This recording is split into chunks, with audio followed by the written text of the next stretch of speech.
அஸ்ஸலாமு அலைக்கும் வரஹ்மத்துல்லாஹி வபரகாத்துஹு.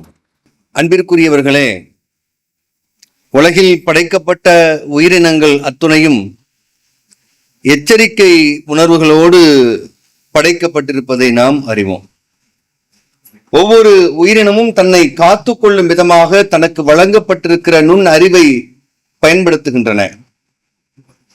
ஒரு சாதாரண நுண்ணுயிரிலிருந்து சக்தி வாய்ந்த பல விலங்குகள் வரைக்கும் தன்னை காத்து கொள்கிற இயற்கையான தற்காப்பு உணர்வுகளோடு இறைவன் படைத்திருக்கிறான். உதாரணத்துக்கு சொல்வதாக இருந்தால், பறவைகள் ஒவ்வொரு சீசனுக்கும் இடம் புலம்பெயர்ந்து நாடு விட்டு நாடு வருவதையெல்லாம் நம்ம அறிவோம். ஏன் வருகிறது? தன்னுடைய வாழ்வாதாரம் இந்த மண்ணில் தற்போது இல்லை அல்லது குறைந்து விட்டது, இனி நாம் வாழ்வதற்கான மண் இதுவல்ல என்கிற அந்த உணர்வை பெற்றுக்கொண்டு அதற்கு ஏற்றவாறு தன்னுடைய பூமி எங்கே இருக்கிறது என்பதை தேடி அலைந்து வாழ்விடத்தை அமைத்துக் கொள்வதை பார்க்கலாம்.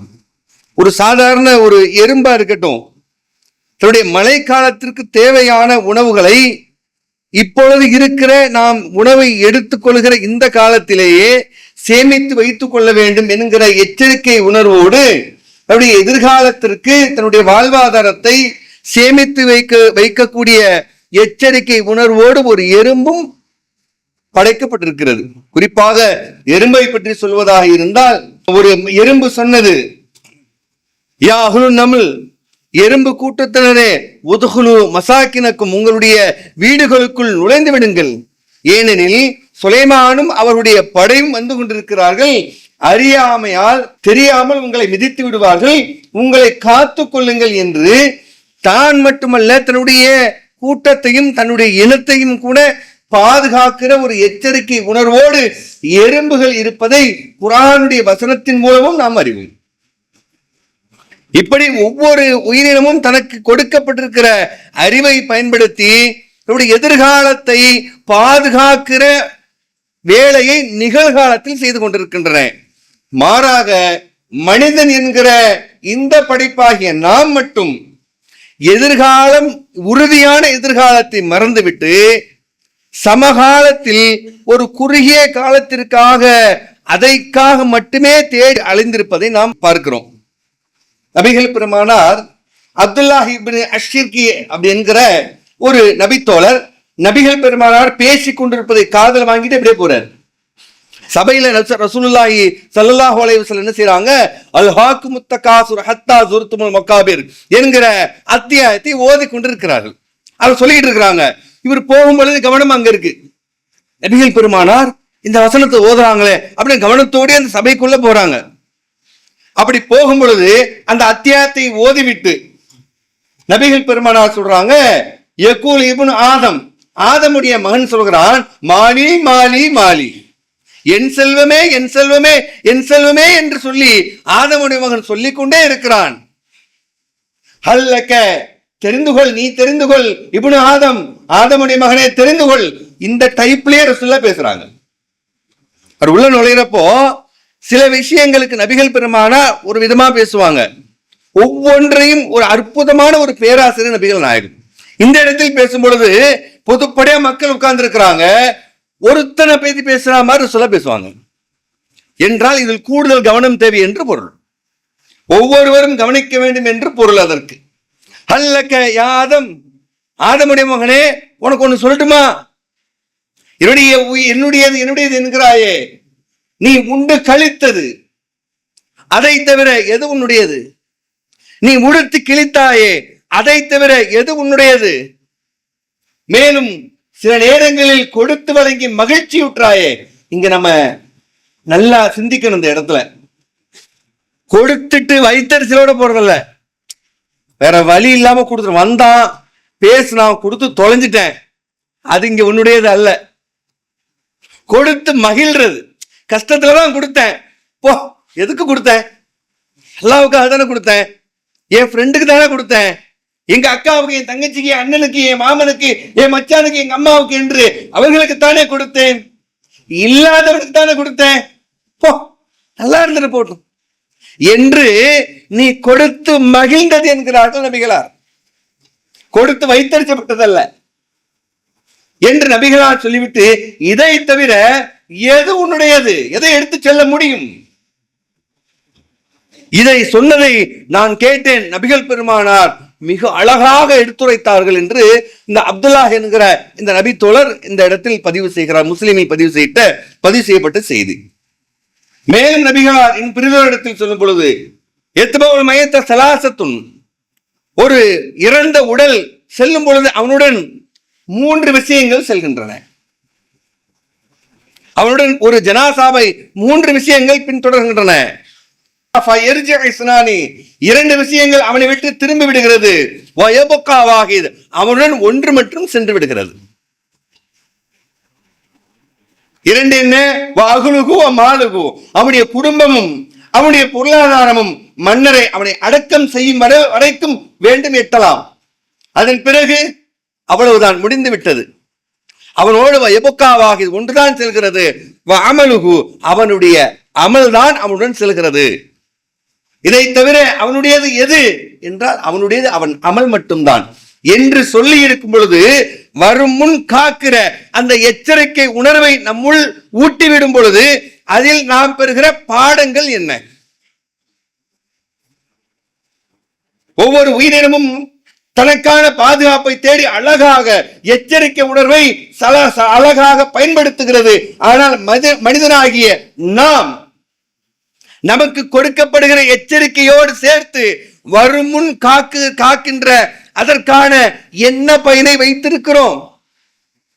ஒரு முறை நபிகளாரிடம் ஒரு கூட்டம் வருகிறது. அவர்கள் பஞ்ச பராரிகளாக, சரியான ஆடை கூட இல்லாதவர்களாக, புசிக்க பசிக்க ஏதும் இல்லாமல் இருந்த அந்த கூட்டம் வந்திருக்கும் பொழுது நபிகளார் ஒரு வசனத்தை சொல்கிறார்கள். யா அய்யுஹல்லதீன ஆமனு தக்குல்லாஹ் வல் தன்னுர் நஃப்சும்மா கத்தமத் லிகதின், நம்பிக்கை கொண்டோரே அல்லாஹ்வை அஞ்சிக் கொள்ளுங்கள்.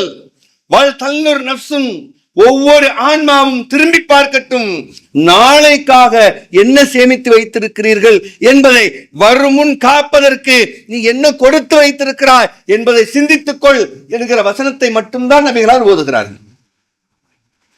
உடனடியாக பிரிந்து வரந்து சென்று சஹாபாக்கள் அந்த கூட்டத்திற்கான தேவைகளை கொடுத்து அனுப்புகிறார்கள் என்று சொன்னால், அவர்களுள் இருந்த எச்சரிக்கை உணர்வு, வரும் முன் காக்கிற அந்த சிந்தனை, இதோ இன்று வைத்திருக்கிற இந்த பொருளானது நான் மரணிக்கும் வரை பயன்படலாம், மரணித்த பின் பயன்பட வேண்டும் என்றால் பிறருக்கு கொடுக்கும் பட்சத்தில் அது எனக்கு மறுமை வரைக்கும் வரும் என்கிற அந்த சிந்தனை அவர்களை மேலுள்ள கைகளாக உயர்த்த வைத்தது. ஆக வருமுன் காக்கிற பல்வேறு இடங்களில் அல்லாஹ் ரப்பல் ஆலமீன் சொல்கிறான். எப்பொழுது வரும் சொல்ல முடியாது, எப்படி வேணாலும் வரலாம். மரணம் வராது என்று யாராவது ஒருத்தர் சொல்ல முடியுமா? அல்லது எப்ப வரும்னு சொல்ல முடியுமா? ஐனமா தக்கூனு யுத்ரிக்குமுல் மவுத் வலவ் குன்தும் உரூஜிம் ஷையதா, நீங்கள் எங்கிருந்த பொழுதும் மரணம் உங்களை சுவைத்தே தீரும். நீங்கள் வலுவான கோட்டையில் இருந்த போதும் சரியே, எவ்வளவு பெரிய வலுவான இரும்பு கோட்டையில் இருந்தாலும் சரிதான், மரணம் உங்களை வந்தே தீரும். இதை யாரும் மறுக்க முடியாது. அப்படியா வரும் முன், அந்த மரணம் வருவதற்கு முன்னால் நான் என்னை எப்படி காத்துக் கொள்வது? நபிகளார் சொல்கிறார்கள். நாமெல்லாம் ஒரு திட்டத்தை வச்சிருப்போம். இப்போதைக்கு ஒரு 30 வயசாவது, 20 வயசாவது, 40 வயசாவது, கொஞ்ச நாள் சேமிச்சு வச்சுட்டு அப்புறம் தான தர்மம் தான், அப்புறம் இபாதத்து தான் அப்படின்னு இந்த மாதிரி சிந்தனை இல்லாத ஒரு முஸ்லீமை பார்க்கவே முடியாது. பெரும்பாலான நமக்கு இருக்கும்.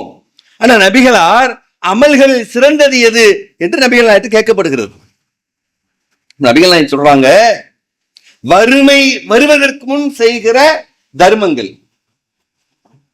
வறுமை வந்துருச்சுன்னா நீ நினைச்சிருக்க நீ கோடீஸ்வரன் திட்டம் போட்டிருக்க, திட்டம் ஒரு பலிக்கலன்னா, அதனால இப்போது உங்ககிட்ட இருக்கிறத விட மேலும் வறுமை வருவதற்கு முன்னால் செய்கிற தர்மம் இருக்குத, இது அல்லாஹ்விடத்தில் சிறந்தது. முதுமை வருவதற்கு முன் செய்கிற அமல்கள், ஒரு வயசு ஆகட்டும், அப்புறம் பல்லான்னு பள்ளிவாசலே கிடக்கலாம் அப்படின்னு இல்லாம, இப்ப இளமை துடிப்போடு இருக்கிற இந்த இப்போது நீ செய்கிற அந்த அமல் இருக்குல்ல, அது மிக சிறப்பானது என்று நபிகள் நாயகம் சொல்றாங்க. அப்போ நாளை என்பதை கடந்து நாளைக்காக இன்றே என்று சிந்திப்பவன் இறை நம்பிக்கையாளன். இப்போதைக்கு என்ன என்னால் காக்க முடியும், மறுமைக்காக சேமித்து வைக்க முடியும் என்கிற சிந்தனை ஒவ்வொரு கணமும் நமக்கு தேவை.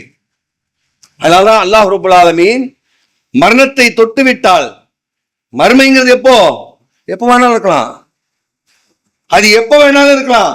இந்த மாதிரி நபிகள் பெருமானார்ட்ட இப்படி பேசிட்டு இருக்காங்க ரசூலுல்லாஹி ஸல்லல்லாஹு அலைஹி வஸல்லம். பேசிட்டு இருக்கும் போது ஒருத்தர் உள்ள வரும்பொழுது என்ன பண்றாரு, அந்த மறுமை நாள் எப்பொழுது வரும் அப்படி கேட்கிறாரு. கேட்ட உடனேயே எல்லோருடைய கவனமும் அவர்கிட்ட போயிடுச்சு. அவர் கேட்கிறாரு, ரசூலுல்லாஹ்க்கு காதல விழல போட்டுருக்கு. அவங்களே பேசிக்கிறாங்க, ரசூலுல்லாஹ்க்கு காதல விழல போட்டுருக்கு. இல்ல காதல விழுந்துருச்சு, ரசூலுல்லாஹ் கண்டுக்கல, என்னன்னு தெரியலையே, முக்கியமான கேள்வி கேட்டாரே அப்படின்னு அப்படியே சபையே அவருடைய கேள்வியின் பக்கம் திரும்பி விட்டது. இது ஒரு விதம், நபிகள் பெருமானாருடைய டீச்சிங் மெத்தட்ல இது ஒண்ணு. அப்படியே ஒரு பக்கம் அட்டென்ஷனை கொண்டு வந்துருவாங்க. அப்படியே போகுது, ஒரு சில வினாடிகள் கழிகிற போகுது, ரசூலுல்லாஹ் அதை கண்டுக்கவே இல்லை, வேற பேச்சுல யதார்த்தமா பேசிட்டு இருக்கிறாங்க. எல்லாருடைய கவனம் அங்க போகுது. அப்புறம் சிறிது மணித்துளிகள் கழித்து ஒருத்தர் கேள்வி கேட்டார். யாருப்பா அது? சிறப்பாக அழைக்கிறார்கள். நபிகளார் மிக கவனித்திருக்கிறார்கள், கவனமற்று இருக்கவில்லை என்று புரிந்து கொண்ட அந்த சபை அவர் முன்னால் வருகிறார். என்ன கேட்டீங்க? அல்லாஹ்வின் தூதரே, அந்த மறுமை நாள் எப்பொழுது வரும் என்று கேட்டேன். அப்படியா? அமானிதம் பால்படுத்தப்பட்டால் மறுமை எதிர்பார்த்துக்கொள். அமானிதம் எப்படி பால்படுத்தப்படும்? அப்ப அந்த சபையெல்லாம் ரொம்ப அற்புதமா இருந்திருக்கிறாங்க. அமானிதம் பாழாக்காத கூட்டம் போடும். அமானிதம் எப்படி பாழாக்கப்படும்? அப்ப சொல்றாங்க நபிகள் நாயகம், தகுதியற்றவருக்கு பொறுப்பு படும் பொழுது அமானிதம் பாழாக்கப்படும், அந்த நேரத்தில் மறுமையை எதிர்பார்த்துக்கொள் அப்படின்னு சொல்றாங்க. சரி, போல காலாச்சு, அது சொல்லியே 1400 வருஷத்துக்கு மேலாச்சு. எப்போ மறுமை நாள் தெரியாது, ஆனால் நெருக்கமாக இருக்கிறோம் என்ற எச்சரிக்கை நமக்கு உண்டு. நபிகளார் பல்வேறு கணங்களில் எச்சரித்தே செல்கிறார்கள். நாமும் மறுமை நாளும் இப்படி இருக்கிறோம் என்றால், நாம் மரணத்தை தொட்டுவிட்டால் அடுத்து மறுமைதான். இதோ இன்றைக்கு இருந்தோம் என்றால் அடுத்து எப்பொழுது? அது இன்னும் 5000 வருஷம் கழிச்சு, 5 லட்சம் வருஷம் கழிச்சு அல்லாஹ் உலகத்தை அழிச்சாலும் நமக்கு உணர்வு எப்படி இருக்கும்? அடுத்து அதுதான் மறுமைதான். அப்ப இதை உணர்ந்திருக்கிற நாம் இதற்காக என்ன வைத்திருக்கிறோம் என்றால், இதற்கு பிரதானமாக அல்லாஹ் ரப்பல் ஆலமீன் சொல்கிறான், வஅன்ஃபிகு மிம்மா ரஸக்னாகும் மின் கப்லி அய்யஅத்திய அஹதகுமுல் மௌத். உங்களில் ஒருவருக்கு மரணம் வருவதற்கு முன்னால் நாம் உங்களுக்கு வழங்கியவற்றில் இருந்து தர்மத்தை செய்து கொள்ளுங்கள். ஃபயகூல ரப்பி லௌலா அஹர்தனி இலா அஜலின் கரீப்.